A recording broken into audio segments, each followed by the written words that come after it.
Welcome back to the Stocks to Buy Now podcast by Mirae Asset Sharekhan, powered by the Sharekhan research strategy of 3R, which is right sector, right quality, and right valuation.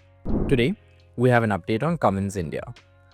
Our analysts have maintained a buy rating with a revised price target of Rs 4,500, factoring in the strong traction for power gensets.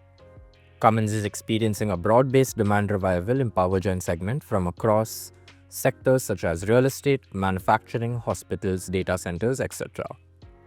Cummins is emerging as a clear leader owing to early product launches, strong customer adoption, and aftermarket support.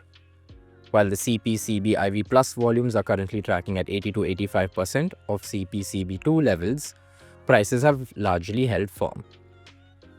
We bake in a revenue or profit growth of 16% CAGR over FY25 to 27 and maintain a buy rating with a revised price target of Rs 4,500 based on 49x of the FY 2027 EPS. Thank you. Investment in securities market are subject to market risks. Read all the related documents carefully before investing.